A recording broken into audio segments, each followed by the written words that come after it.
दोस्तों, अभी हमारी मौजूदगी मधुबनी में है और मैं आपको जानकारी के लिए बता दूं कि कम्युनिस्ट पार्टी के कुछ लोग यहां जमा हैं और देख सकते हैं प्रतिरोध मार्च। चलिए हम बात करते हैं और जानकारी लेते हैं। दिलीप झा CPIM जिला कमेटी सदस्य। अच्छा, ये बाढ़ की जो समस्या वहां आ रही है, क्या पहले से आ रही है या इसी साल सिर्फ आई है? इससे पहले सरकार ने ही उसको मान लिया, जो 40 वर्ष से इस तरह का पानी नहीं कोसी से छोड़ा गया था।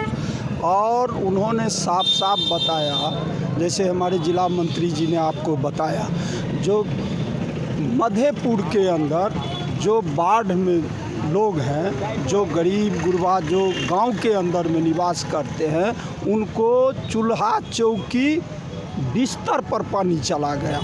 और सरकार के बड़े ओहदे के मंत्री उन्होंने कहा जो आप सुरक्षित स्थान पर चले जाए।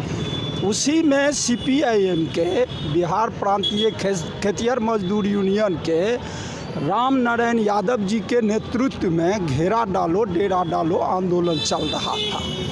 वहाँ के प्रशासन जब छठम दिन रात को 11 बजे एक सोची समझी साजिश के तहत षड्यंत्र करके वहाँ के प्रशासन उनको रात में गिरफ्तार किया और झंझारपुर जेल लाने का काम किया। हम लोग आज पूरे बिहार में राम नारायण यादव जो हमारे खेत मजदूर के अध्यक्ष हैं, शशिभूषण प्रसाद जी जो बिहार प्रांतीय खेतिहर मजदूर के मधुबनी जिला के सचिव हैं। 2 सवाल। तीसरा सवाल है, मधेपुर के अंदर मधेपुरा में राजेश हंसदा की हत्या हुई। उन्होंने गरीबों शोषित पीड़ित के लिए बड़े स्तर पर भूमि आंदोलन चला रहे थे, सामंतवाद के खिलाफ लड़ने का काम कर रहे थे। गांव के अंदर में जो गरीब गुरबा जिसको बास का ज़मीन नहीं है, बड़े ज़मींदार के साथ वह मोर्चा लेके संघर्ष कर रहे थे। और उसमें बिहार में अपराध बढ़ गया है, चाहे मधुबनी हो, मधेपुर हो, अन्य ज़िले में हो। और उसी का परिणाम है जो सामंतवाद से लड़ने के, ज़मींदार से लड़ने में पुलिस, अपराधी और वहाँ के जो ज़मींदार है, इसका एक गठजोड़ है। और उसी में हमारे मुरलीगंज के जो नेता थे, लोकल कमेटी के सचिव थे वो CPM के, और उनको बेरहमी से गोली मारकर नृशंस हत्या कर दिया। सरकार और प्रशासन अगर नहीं सुनती है तो आगे आप लोग का क्या कदम रहेगा? हमारा ये संघर्ष लगातार जारी है और इस सवालों को लेकर, राम नारायण यादव, शशिभूषण प्रसाद के सवालों को लेकर हम सड़क पर उतरे हुए हैं और यह लड़ाई विधानसभा में गूंजेगी। हम कहना चाहते हैं माननीय मुख्यमंत्री जी से, हमारे जिला मंत्री जी ने आपको बताया, जो संघीय प्रशासनिक व्यवस्था है आज भी बिहार में कायम है, तो आप प्रशासन को दबिश दीजिए। जिला प्रशासन से भी हमारा अनुरोध होगा, हम मांग करते हैं जो कि उनको संज्ञान में लेना चाहिए।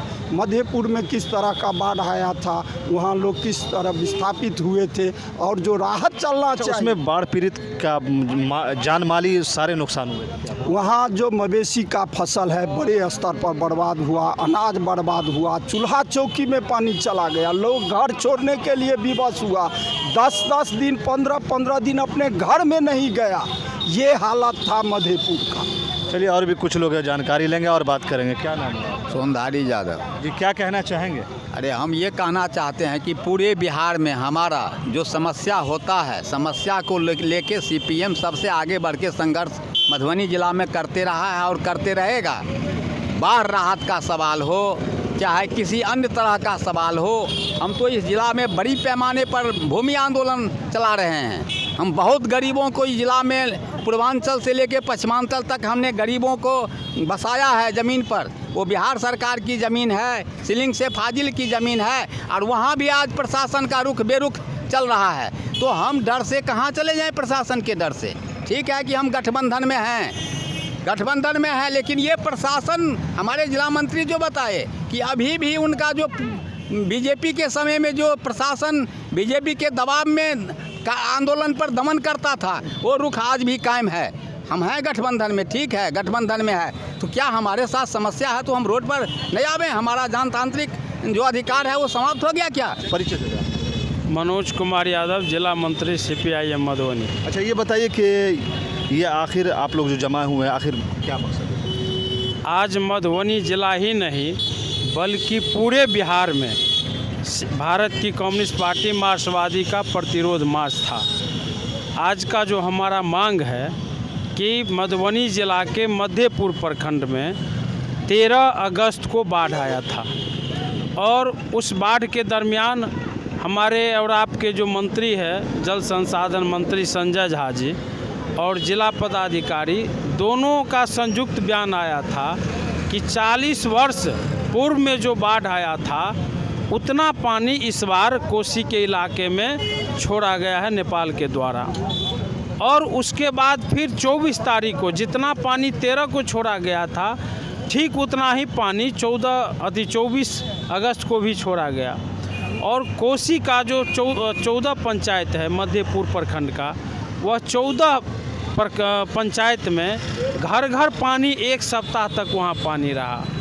हम लोगों ने वहाँ 5 सितंबर को धरना प्रदर्शन किए मध्यपुर में जो बाढ़ पीड़ित को राहत मिले।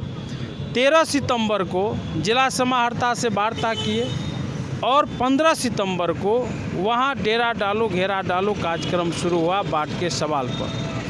और 20 सितंबर की रात में 11 बजे रात में वहाँ के थाना प्रभारी और अगल बगल के भी पुलिस प्रशासन थे और वहाँ जा कर के डेरा डालो घेरा डालो स्थल से कहा कि आप लोग यहाँ चले जाइए नहीं तो गिरफ्तार करेंगे। हमारे पार्टी के नेता है राम नारायण यादव, उन्होंने कहा हम तो राहत मांगने के लिए आए हैं और हम राहत मांगने के लिए आए हैं तो आप लाठी दे रहे हैं, आप केस मुकदमा का धमकी दे रहे हैं। जब तक बाढ़ पीड़ित को राहत नहीं मिलेगा हम घर वापस नहीं जाएंगे। वहाँ पुलिस ने लाठी चार्ज किया, करीब सैकड़ों की संख्या में महिला पुरुष थे, वे लोग वहाँ से अलग हो गए। यानी कि सबको मारा गया? जी सबको मारा गया और राम नारायण यादव को गिरफ्तार करके झंझारपुर ले आया गया उसी रात में 20 सितंबर की रात में।